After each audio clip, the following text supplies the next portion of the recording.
This podcast is sponsored by Advanced Hygienics. All their contact details will be in our description. This is Nurul Huda Ramadan podcast series, The Ladies Chapter.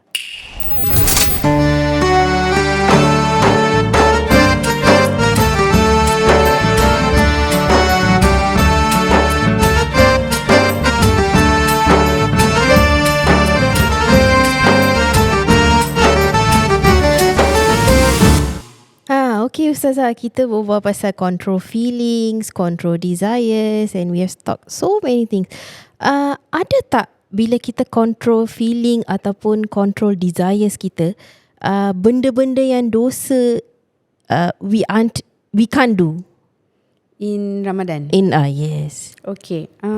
Of course, there are some things that when we are fasting, if we do it, then it will break our fast lah. Like, you know, ada orang suka tanya, Ustazah, korek hidung. This one is classic, you know. It's classic. This is a classic question. Yes, mesti Ustazah, sampai sekarang ada orang tanya, adults still ask me, korek hidung batal tak? I cakap, korek hidung tak batal, tapi janganlah sumbat sampai termasuk inside your body. Another one, you don't eat the korek ni, jangan makan. Kalau you makan, confirm batal. Allah. Okay. So these kind of questions, as the years go by, there are new issues that people will ask, buat ni batal tak, dosa ke tak. So of course there are things that will batal your puasa lah. Okay, among the things that will batal your puasa, that invalidate your fast, and you will have to qada kalau you buat, it will invalidate your fast. So one is you force yourself to vomit. Kalau muntah, like morning sickness and all, you puasa, then you muntah one time, and you feel like, oh actually I'm okay lah, I can continue. It doesn't invalidate, tak batal. Okay, tapi kalau you sengaja muntahkan diri you, that one batal, puasa batal. Okay, so you voluntarily vomit, that one will batal puasa. Okay. And then you, of course, you get your period. Yes. Okay, you are fasting, and then dah nak dekat azan, maghrib, you go to the toilet, alamak dah, is batal. Is considered batal. Even half a day pun considered batal. Dia tak ada macam sembayang, you join the imam, you get the rakaat. No, if it's really before maghrib, you got your period, it's considered batal.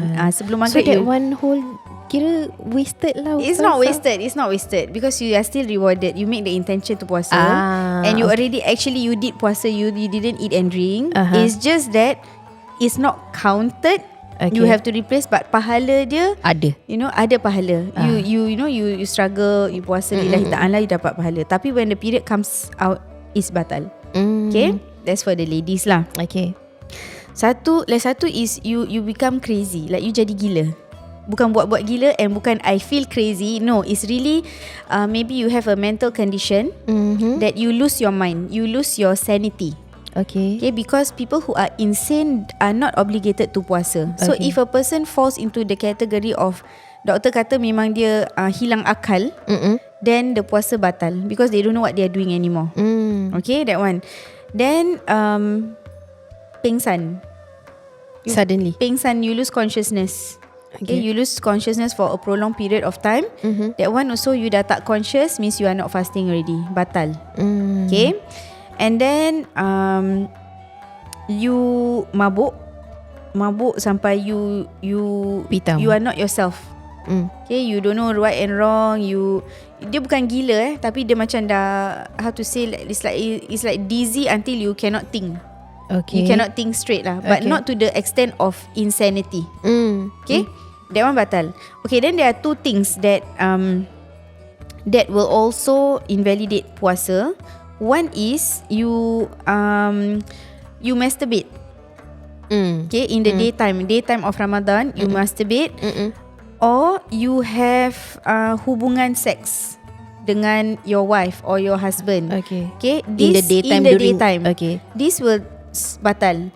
Okay, batal puasa. And if you do this perhubungan suami isteri, intimacy in the daytime of Ramadan, the consequences are very severe. Dosa besar. Okay, ada yang batalkan puasa tapi tak dosa tau. Macam you got your period, it's not your fault. You bukan choose to batalkan puasa. Memang naturally it came and batal, tak dosa. Okay, like you sakit, you muntah, tak boleh angkat nak minum, I need to take medication, itu tak dosa.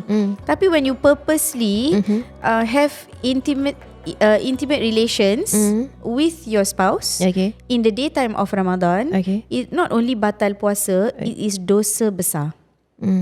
Okay, so there are major consequences for this, and usually it's very berat consequences dia kalau you buat benda ni in the daytime of Ramadan. Okay, dia ada different tier of the consequences that you have to compensate lah for this sin. Okay.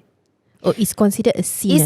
It's a sin. Yang lain-lain tu yang pingsan lah, muntah. Actually itu halal lah, tapi itu tak. Actually it's halal, but it has become a sin that, you know, if the husband and wife were to have a intimate moment in the day, tengah time puasa, malam tak apa. Okay. After breakfast lah. After buka puasa, makan kurma satu je, dia dah wink, let's go. There's no problem, no issue. It's dah halal. Okay. Yeah, so you can do husband and wife intimacy, you can have sexual intercourse, whatever it is yang halal for husband and wife to do in the nights of Ramadan, you can go ahead. That is also considered an ibadah. Ibadah juga. Yes, because you are fulfilling the role that nobody else can fulfill. Okay, that the role of sexual pleasure is only the wife can fulfill for the husband, husband fulfill for the wife. So it is part of mengharmonikan rumah tangga and taking care of each other lah. Because human beings, you have desire to eat and drink, you need this kind of fulfillment. Sexual intimacy is also another kind of need, a human need. That is natural. It is natural, and Allah make it halal between husband and wife. So in the nights of Ramadan, couples are allowed to have intimacy. Yes. Okay, Ustazah, if let's say couples are allowed to have intimacy, then pagi nak bangun sahur, habis tak dapat mandi, mandi hadas, then kita nak puasa, dah tak ada time, penat. So macam mana tu Ustazah? Siang puasa, malam projek. Ya, siang puasa, malam projek. Okay. So sometimes you don't immediately mandi hadas kan, you tidur balik ke apa, and then it's already time for sahur. You got alarm for sahur, dah no time already nak mandi and all, you need to sahur. So is it okay you sahur first? Is that that's what my you question. asking? You sahur first, lepas sahur baru you mandi. Azan subuh kan, you stop sahur, dah stop, baru you mandi, then you solat subuh, then you continue puasa. Is that counted as your puasa valid or not? Pasal you belum mandi hadas. Correct. Okay, this one will apply to both period and also mandi hadas because of sexual intimacy. Ladies who were on their period the night before, dia nak pergi tarawih pun, masih ada darah. Besok pagi subuh bangun check, clear already. Check, okay, really clear already. Count the days, it's about time I'm done. But no time to mandi. Nak kena sahur. So for ladies who have this kind of situation, or couples who have sexual intimacy, sexual intercourse specifically, that you have to mandi hadas, you can sahur first, and then mandi, and then solat subuh, and puasa.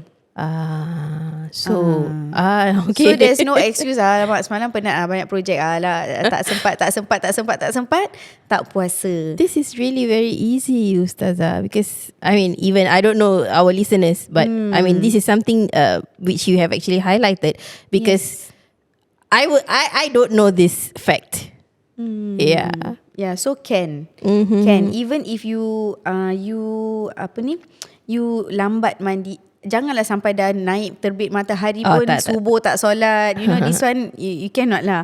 But this actually happened during the time of the Prophet also. This issue lah. It also happened during the time of the Prophet, and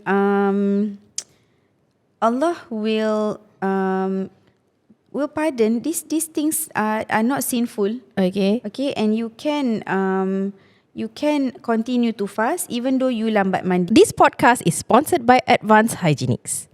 All their contact details will be in our description. This is Nurul Huda Ramadan Podcast, the ladies chapter.